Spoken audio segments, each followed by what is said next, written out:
بسم اللہ الرحمن الرحیم۔ خواتین و حضرات، انفو ود ربیہ میں خوش آمدید۔ ناظرین اکرام، سیریا یعنی شام میں ایک شہر ہوتا تھا بصرہ۔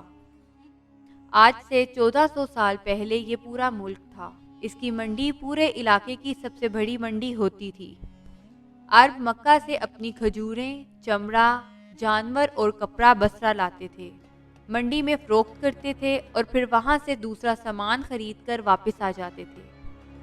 بصرہ شہر سے باہر ایک پرانا چرچ یا درگاہ ہوتی تھی۔ اس میں بحیرہ نام کا ایک پادری رہتا تھا۔ درگاہ کے باہر برگد کا ایک پرانا درخت تھا۔ بحیرہ بہت بڑا عالم تھا اور اپنے علاقے میں نہایت قدر و منزلت کی نظر سے دیکھا جاتا تھا۔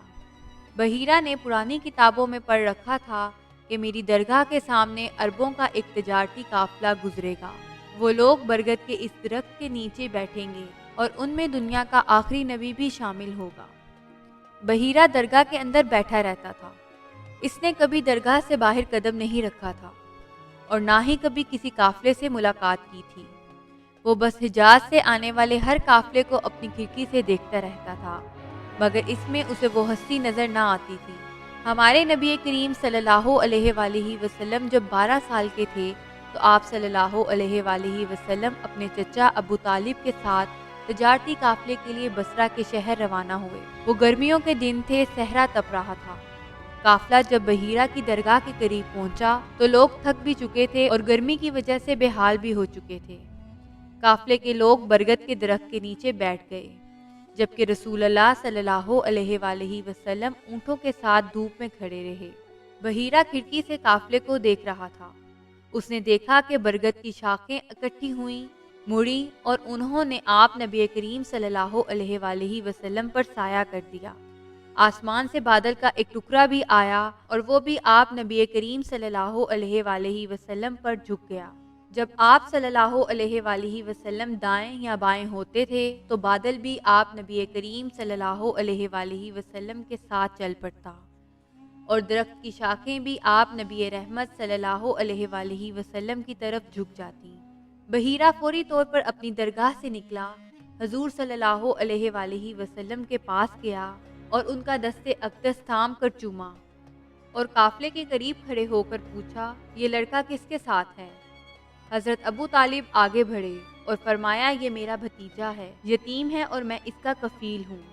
بحیرہ انہیں اپنی درگاہ میں لے گیا اور عرض کیا، یہ بچہ غیر معمولی ہے، اس میں نبوت کی نشانیاں ہیں، آپ انہیں لے کر فوری طور پر واپس چلے جائیں۔ مجھے خطرہ ہے کہ بصرہ کے عیسائی اور یہودی انہیں نقصان پہنچا دیں گے۔ حضرت ابو طالب نے آپ صلی اللہ علیہ وآلہ وسلم کو اپنے ساتھ لیا اور آپ اس درگاہ سے مکہ واپس لوٹ گئے۔ ناظرین گرامی، یہ 1400 سال پرانا واقعہ ہے۔ بحیرہ کی درگاہ ختم ہو چکی ہے، لیکن برگد کا یہ درخت آج بھی موجود ہے۔ دنیا نے اسے صحابی درخت کا نام دے رکھا ہے۔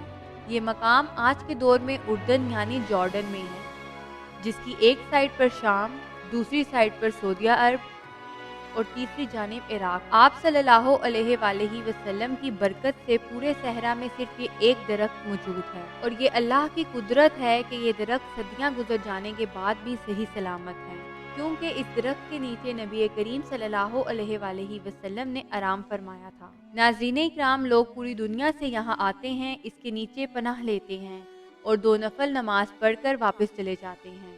اس درخت کو یہ شرف حاصل ہے کہ اس نے رسول اللہ صلی اللہ علیہ وآلہ وسلم کی نہ صرف زیارت کی بلکہ ان کو سایہ بھی دیا تھا۔ اللہ رب العزت سے دعا ہے کہ ہم سب مسلمانوں کو اس صحابی درخت اور تمام مقدس مقامات کی زیارت نصیب فرمائے، آمین۔ اسی دعا کے ساتھ آج کی اس ویڈیو کا اختتام ہوتا ہے۔ انشاءاللہ ایک نئی معلوماتی ویڈیو کے ساتھ حاضر ہوں گے۔ اللہ تعالیٰ آپ کا حامی و ناصر ہو۔